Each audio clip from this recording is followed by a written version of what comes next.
Okay, so para sa lahat, for awareness lang. Okay, so ito yung experience namin dito sa Baltic. So again, para sa lahat na dumadaan dito or una pa lang magbiyahe dito. So kung makikita nyo ito, galing kaming Warnemünde, Germany. Papunta kaming, ito yung course namin papuntang Latvia. Okay, so papunta kaming Ventspils, Latvia. So dito ang destination namin.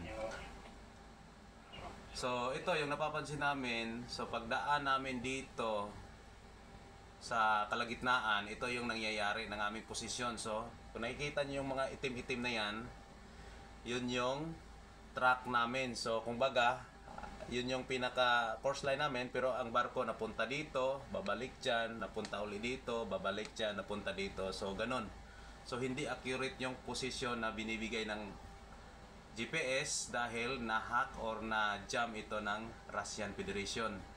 So yun yung mangyayari pag dumadaan kayo dito sa Baltic or may biyahe kayo dito. So hanggang territory ng Latvia, yan kung nakikita nyo hanggang dyan, Latvia na yan, part na yan ng Latvia. So, bago kami dumating, yun pa lang nagkaka-normal, pero on the way, talagang affected yung namin.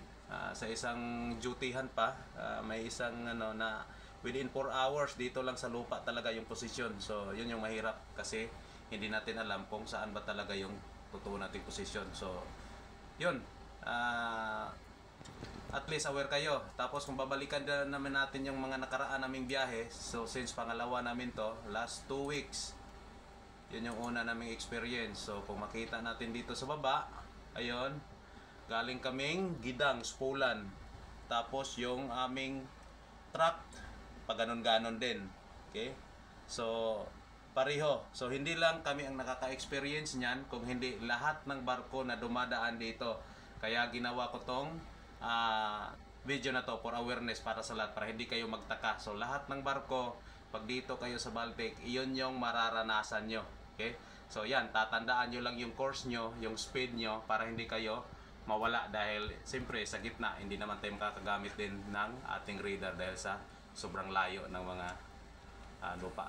Okay, yun lang. Thank you.